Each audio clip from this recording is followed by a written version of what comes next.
Existem pokémons tão raros, mas tão raros que eles só poderiam ser pegos em eventos exclusivos na época de seu lançamento. E esses são os pokémons míticos e ao todo temos 23 e eu vou falar sobre todos eles agora. Fala galera, eu sou o Bakamati e os pokémons míticos são os mais raros de todos.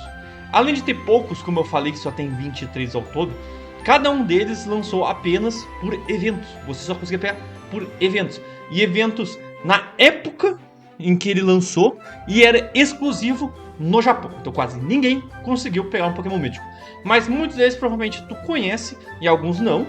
Só que esses que tu conhece muito deve ser por questões de lendas, que eles ficaram famosos, e também porque vários dos míticos acabaram tendo filmes. Então tu com certeza olhou algum filme do Pokémon que teve algum desses Pokémon míticos. Deixe seu like se você gosta de Pokémon mítico e se inscreve aqui no canal que além de ser de graça eu vou trazer vídeos sobre os pseudos e semi-lendários. Então vamos começar aqui, primeiramente com Kanto, Kanto, que nós temos só um Pokémon mítico, mas esse é um dos, provavelmente, acredito eu, que seja o Pokémon mítico mais famoso de todos, que no caso é o Mew. O Mew é o Pokémon 151, o famoso Pokémon 151, além de ele também ser o Pokémon representando a genética, né? Ele é o Pokémon genético, onde todas as genéticas dos Pokémon tem dentro dele, e é por causa disso que ele consegue literalmente aprender a refletir os tipos de Pokémon, de qualquer tipo de Pokémon, e também aprender qualquer tipo de golpe. Poucos, no caso, Pokémons míticos, que nós temos a situação de conseguir pegar ele fora de um evento, fazendo um bug famoso na época do Pokémon Blue e Red, onde tu conseguia pegar ele no lado ali de Lavender Town, fazendo uns bugs ali e conseguindo encontrar ele no nível 6. Agora indo para Johto, nós também temos apenas um Pokémon. E no caso, a partir de Johto, todas as regiões tiveram um Pokémon que parecia ser tipo um Mew, sabe? Muito pela questão do design dele. Em Johto não é diferente. Em Johto nós temos o Celebi. E o Celebi talvez você também conheça porque ele também é muito famoso. Ele é o Pokémon Guardião do Tempo, onde ele consegue viajar nas linhas temporais. E ele protege essas linhas temporais. Inclusive ele foi o Pokémon que pegou o ovo de Pokémon e levou lá pro início da cosmologia de Pokémon, onde esse ovo veio nascer o Arceus, que é o deus Pokémon. Sim, é um paradoxo, mas é assim mesmo o negócio. E ele também é o guardião da floresta. E por que ele é tão famoso? Pokébola EGS. Aquela Pokébola que veio no anime. Sim, lá dentro era para ter o Celebi. Inclusive o evento dele envolve entre a floresta, entre o segundo e o terceiro dia de ginásio, onde você conseguiria capturar ele e inclusive envolveria a Pokébola GS. Indo agora para Hoenn. Hoenn nós tivemos dois Pokémon míticos, então essa é a primeira região a ter mais que um. Começando com o Deoxys, que provavelmente é o mais famoso. O Deoxys é conhecido como Pokémon DNA. Ele também é conhecido como Pokémon Vírus, por causa que ele é um Pokémon alienígena e tudo mais. E ele tenta invadir o nosso planeta. E no Pokémon Esmeralda, por exemplo, se eu não me engano no Ruby Safira tem um evento onde tu vai para uma ilha, tu faz um puzzle e lá aparece o Deoxys.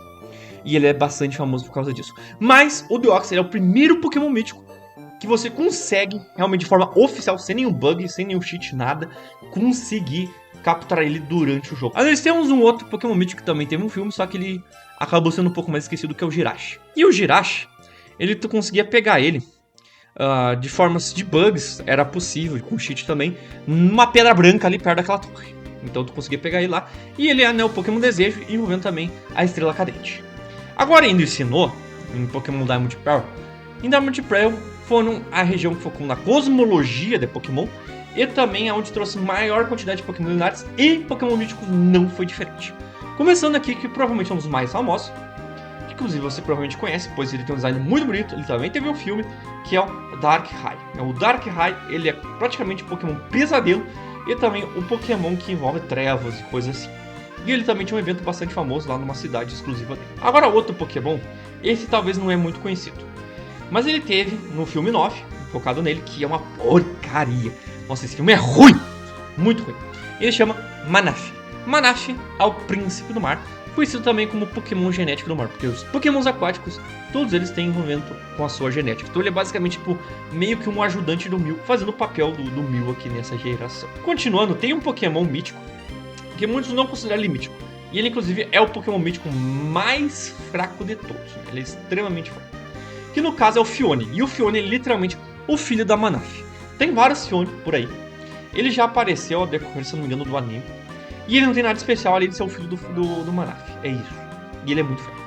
Muita gente não considera ele mítico, mas ele é mítico. E por último, Pokémon mítico que temos na região de Sinnoh é o Arceus, que é literalmente dos Pokémon, aí, o mais poderoso de todos, que inclusive ele conseguiu também ser outro Pokémon mítico extremamente fácil de ser capturado, no caso fora dos eventos, pois no remake de Diamond Pearl, que é o Brilliant Diamond e Shining Pearl, tu consegue lá capturar o Arceus tranquilamente sem precisar participar de um evento. Agora em Unova, 4 Pokémons míticos. E em Unova nós temos uma Pokédex assim meio complicada, ela é 880, tipo, tem um monte de Pokémon que é uma porcaria, né? E teve isso refletido nos lendários, que eu fiz um vídeo só sobre os lendários. E lá também nós tivemos um envolvimento aqui também, certamente, com os Pokémons míticos. Começando com o Victini, que é tipo 1000. O Victini é o Pokémon 00 da Pokédex. E ele é focado na questão de energia limitada, poder absoluto e sorte. Então ele é absurdo poderoso e ele é muito legal. Só que nesse aqui nós temos alguns Pokémons que, na minha opinião, é a primeira região, realmente, Pokémon Black White, ser o que lançou Pokémons míticos que não precisavam ser míticos. E aqui é o primeiro, o Meliotar. O Meliotar, ele é um Pokémon que representa arte e beleza. Eu sinceramente não acho que a arte e beleza deveria ser um Pokémon mítico ou lendário. E ele tem duas formas, a forma canto e a forma de dança. Além disso, quando ele canta ou dança, ele consegue criar emoções e manipular as pessoas. Algo que já tem Pokémon envolvendo emoções lá em Sinnoh. Então, sinceramente, ele poderia ser um Pokémon normal mesmo. Além de que esse negócio de cantar e dançar, manipular as pessoas, Pokémons normais conseguem fazer isso, como, por exemplo, o Diglett. Então, sinceramente, o Meliotar podia ser um Pokémon normal. Outro é o Caldeu. O Caldeu, ele é parte do Quarteto Espadachim. O trio Espadachim, que na verdade é um quarteto, eles representam a justiça e também representam os 3 mosqueteiros. E se lembra que tem um quarto, um aprendiz dos mosqueteiros? Então, é o Caldeio. Eu odeio. Esse trio, esse quarteto aí pra mim não precisava existir.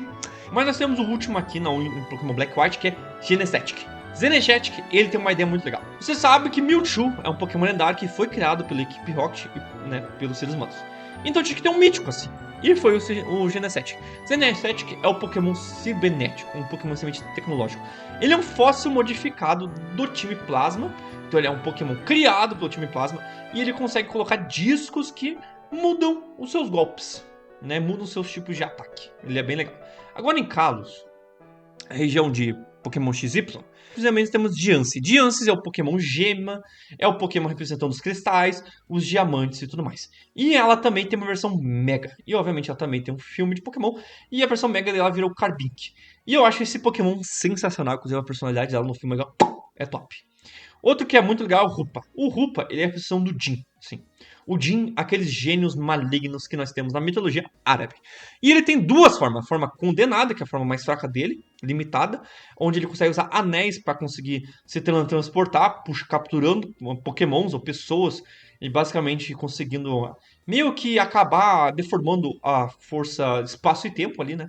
Principalmente a questão do espaço. E ele tem a forma sem limites dele, que é a forma gigantesca dele, que nessa forma ele acaba quebrando totalmente o espaço. E o outro é o Volcanion. E o Volcanion é um Pokémon mítico que, na minha opinião, não deveria ser Pokémon mítico.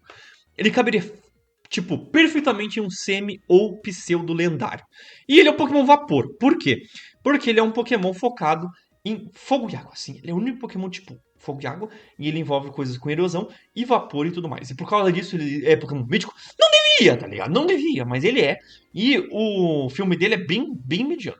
Inclusive, o filme dele envolve um outro Pokémon mítico de Alola. Em Alola temos 3 Pokémons. Em Alola, em Sun e Moon, foi uma região onde teve várias inovações focando no multiverso e Ultra Beasts. E os Pokémon míticos não tem nada a ver. Nada a ver. Começando com Magerna. Magerna é um Pokémon boneca de metal, onde ele tem um coração, inclusive. E ele foi criado 500 anos atrás para ser uma empregada. E ela simboliza a inovação e a criatividade. E esse é o Pokémon que tem envolvimento com o Volcanion no filme dele. E esse Pokémon, ele tem a habilidade de criar um buquê de flores. Mas o Magerna eu acho legal, assim mesmo tendo essa noia. Não igual o Marshadow. O Marshadow, ele aparece no filme lá, que basicamente é tipo um soft reboot, uma coisa assim, lá do Ash, da aventura dele lá inicial, lá, que foi basicamente um filme que comemorava o aniversário de Pokémon, acho que é de 20 ou 25 anos, e aparece o Marshadow lá, e ele, literalmente, a habilidade dele é se esconder na sombra dos outros. É isso que ele representa, as trevas, a maldade. Ele se esconder na sombra dos outros, ele fica observando as pessoas, ele é invejoso. Literalmente, o Darkrai podia fazer tudo isso. E melhor, porque ele é mais poderoso, ele é mais legal, ele Tem um design mais bonito e tudo mais. E o Marshadow não precisava existir. E o último de Alola é o Zeraora. O Zeraora, conhecido como Pokémon Trovada, ele é um Pokémon que tem a velocidade igual de um relâmpago. Inclusive, ele consegue envolver coisas com eletromagnetismo e campos magnéticos.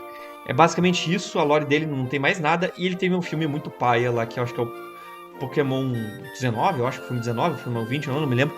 Mas é bem mais ou menos o dele. Só que o interessante é que a partir disso, de Alola, a partir agora de Galar, a Game Freak começou assim, ó, tipo, tá nem aí com os Pokémon míticos, porque a partir de agora tem muitos Pokémons míticos. E em Galar nós só temos um, que é o Zarude. O Zarude é o último Pokémon mítico que nós tivemos com filme. Provavelmente tu não conhece, porque ninguém assistiu aquele filme. E ele, basicamente, ele vive nas florestas de Galar, né, na região de Sword Shield, e ele representa a natureza selvagem. É basicamente isso, a natureza selvagem. Em Paldea, nós também só temos um Pokémon mítico.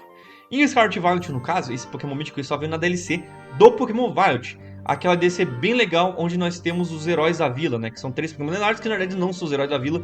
E tem todo um negócio envolvendo eles, que eu explico muito melhor no vídeo de todos os Pokémons lendários, que vai estar aqui no card e na tela final. E no caso é o Pichurant. O Pichurant, ele é um Pokémon do controle, ele basicamente representa isso. Ele consegue controlar as pessoas com seu veneno, ele consegue fazer desejos, só que tipo desejos menores no caso. Não igual o Jirachi, que consegue fazer desejos muito mais poderosos. E ele inclusive conseguiu criar 3 Pokémons, né? Que são esses heróis da vila. E ele tem 2 formas, uma versão fechada e uma versão aberta dele. Mas em Pokémon Let's Go, nós tivemos, como ele é uma comemoração, uma colaboração com o Pokémon GO, lá lançou um Pokémon mítico, que tem 2 formas, né? Que são uma evolução dele, que é o Melton e o Melmetal, que é o Pokémon Mercúrio, que representa o progresso e a evolução. Então comente aqui qual é o seu Pokémon mítico favorito. Na tela final vai ter vídeo sobre Pokémon lendários. E se inscreva no canal, que vai ter vídeo sobre os pseudo lendários. E um forte abraço.